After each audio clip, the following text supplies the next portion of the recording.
রাষ্ট্র নিয়ে ছেলে খেলা কিন্তু খুব ভালো পরিণতি কারোর জন্য বয়ে আনবে না। আমরা শুধু বড় বড় কথা শুনি। হ্যাঁ, আমরা যদি ওয়েস্টমিনিস্টার ডেমোক্রেসি ফলো করি, আমরা কেউ নির্ধারণ করে দিতে পারবো না যে একজন দল একটা দল কোন ব্যক্তিকে তার প্রধানমন্ত্রী মনোনীত করবে।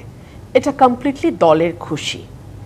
কংগ্রেস যেমন যখন পাওয়ারে গেছে, সোনিয়া গান্ধী দেখেছে যে মানুষ খুব কমফোর্টেবল না, তার দলের মধ্যেও কিছু ডিসকমফোর্ট আছে, উনি সরে গিয়ে উনি ওনার দলেরই আরেকজনকে মনোনীত করেছেন।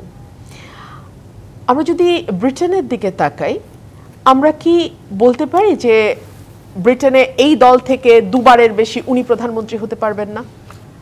ইভেন আমরা যদি ওয়েস্টের দিকে আমেরিকার দিকে তাকাই, আমেরিকা অবশ্য দুবারের ব্যাপার আছে, কিন্তু এটাও ট্রাম্প এখন বলছে যে এটাও থাকা ঠিক হবে না। এটা যেই দল থেকে তিনি হবেন নির্বাচিত, সেই দল ঠিক করবে যে কে প্রেসিডেন্ট হবে, কে প্রাইম মিনিস্টার হবে। এটা তো আসলে আপনি সংবিধান দিয়ে নিয়ন্ত্রণ করতে পারেন না। এক, দুই হচ্ছে বিএনপি কিন্তু তারপরেও যথেষ্ট নমনীয় আচরণ করেছে।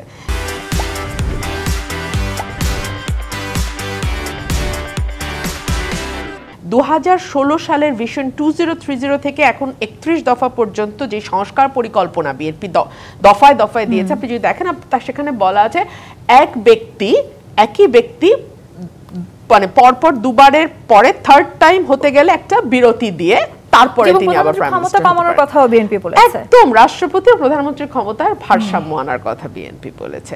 আর একটি দলের নেতা কে হবে সেটা কি আসলে বাইরে থেকে সংবিধান দিয়ে ঠিক হবে যে সেই দলের নেতা কে হবে? সেই দলের কর্মীরা যাকে নেতা হিসেবে চায়, সেই দলের সমর্থকরা যাকে নেতা হিসেবে চায়, তিনিই নেতা হবেন এবং সেই দল তার যেই নেতাকে প্রধানমন্ত্রী মনোনীত করবেন, নির্বাচিত করবেন, সেই ব্যক্তি প্রধানমন্ত্রী হবেন। এগুলো হয়েছে কি মানে নাই কাজ তো খই ভাজ। আমি দুঃখিত মানে এভাবে বলার জন্য। রাষ্ট্র নিয়ে ছেলে খেলা কিন্তু খুব ভালো পরিণতি কারোর জন্য বয়ে আনবে না। এই যে আসলে সংস্কার নিয়ে নানান রকম তর্ক বিতর্ক হচ্ছে, এটিও তাজ রহমান এনসিপি এটিও বলেছে সংস্কারের সুপারিশ। একটু বলি তো লাস্ট হ্যাঁ, আমি খুব অবাক হয়ে দেখি পরিবর্তন বা সংস্কারের কথা এই দল বলছে, এনসিপি বলছে, তারা তাদের শিক্ষা নিয়ে প্ল্যান কেন দেয় না, স্বাস্থ্য নিয়ে প্ল্যান কেন বলে না, সামাজিক সুরক্ষায় তারা কি করবে সেটা কেন বলে না, তারা অর্থনীতি নিয়ে তাদের পরিকল্পনা কি সেটা কেন আমরা জানি না, কেন আমরা বেকারত্ব নিয়ে তারা কি ভাবছে, কিভাবে বেকারত্ব কমিয়ে আনা যায়, কর্মসংস্থান নতুন তৈরি করা যায়, সেগুলো নিয়ে তারা কি দিতে চাইছে, ডেলিভারি করতে চাইছে, সেগুলো শুনি না। আমরা শুধু বড় বড় কথা শুনি। হ্যাঁ, গণপরিষদ নির্বাচন হবে, দ্বিকক্ষ বিশিষ্ট সংসদ, এত বড় বড় বিষয় নিশ্চয়ই থাকবে, কিন্তু সেই সাথে তোমরা যেহেতু গণমানুষের দল বলে নিজেকে দাবি করছো, গণমানুষের প্রাত্যহিক জীবনের সাথে সম্পর্কিত বিষয়গুলো আলোচনায় আরো বেশি আসলে আমার মনে হয় তাদের নিজেদের জন্য ভালো হতো।